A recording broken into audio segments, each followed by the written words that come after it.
Hello दोस्तों, स्वागत है आपका हमारे एक और नए वीडियो में। दोस्तों, आज के वीडियो में हम सभी बैंक लोन वालों के लिए महत्वपूर्ण जानकारी लेकर आए हैं तथा ऋण से जुड़े हुए नए नियम क्या हैं इसके बारे में भी आगे हम आपको बताएंगे, तो आप वीडियो पर बने रहें। दोस्तों, बंधक ऋण से जुड़ी खबरें।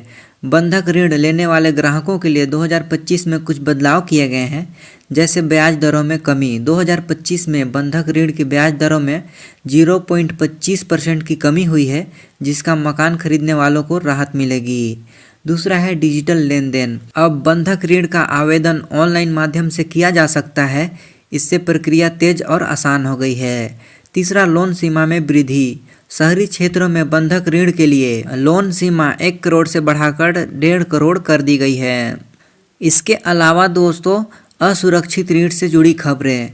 असुरक्षित ऋण यानी अनसिक्योर्ड लोन, जैसे पर्सनल लोन, तत्काल लोन पर भी नए नियम लागू किए गए हैं, जैसे क्रेडिट स्कोर का महत्व। असुरक्षित ऋण के लिए अब 750 प्लस क्रेडिट स्कोर अनिवार्य है। ब्याज दरों में पारदर्शिता। उधारदाताओं को अब ब्याज दर और अन्य शुल्क की जानकारी पहले से ही देनी होगी। तीसरा है ऋण अवधि। असुरक्षित ऋण की अधिकतम अवधि अब 5 साल कर दी गई है। इसके बाद आता है व्यक्तिगत ऋण।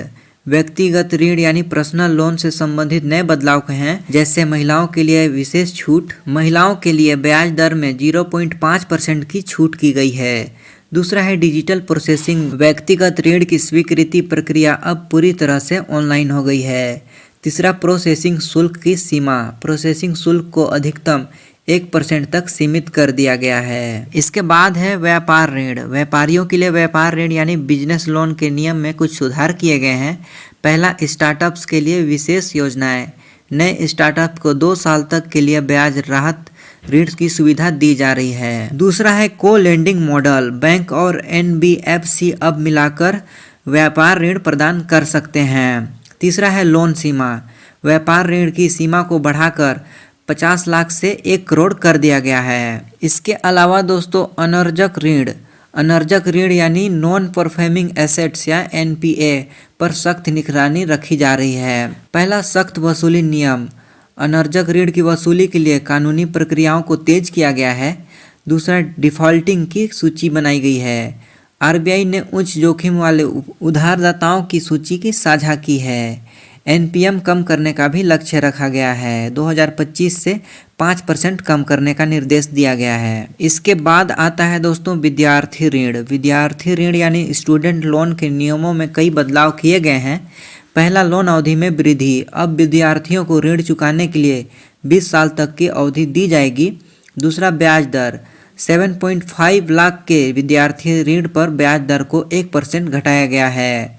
तीसरा, सब्सिडी योजनाएं। गरीब और पिछड़े वर्ग के छात्रों के लिए सब्सिडी योजनाएं की लागू की गई है।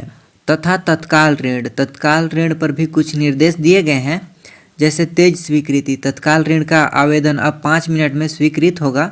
दूसरा, ऋण सीमा। तत्काल ऋण की अधिकतम सीमा 2 लाख कर दी गई है। तीसरा, सुरक्षा उपाय। डिजिटल प्लेटफॉर्म पर ऋण धोखाधड़ी रोकने के लिए अतिरिक्त सुरक्षा उपाय किए गए हैं। इसके अलावा दोस्तों, ऋण से जुड़ी खबरें, जैसे PM किसान सम्मान निधि योजना। किसानों के लिए 2 लाख तक के बिना गारंटी ऋण की सुविधा है। दूसरा, सुरक्षित ऋण। सुरक्षित ऋण के लिए गारंटी की सीमा को 50 लाख से बढ़ाकर 1 करोड़ कर दिया गया है। तीसरा, डिजिटल भुगतान। सभी ऋण EMI पर भुगतान UPI के माध्यम से किया जा सकेगा।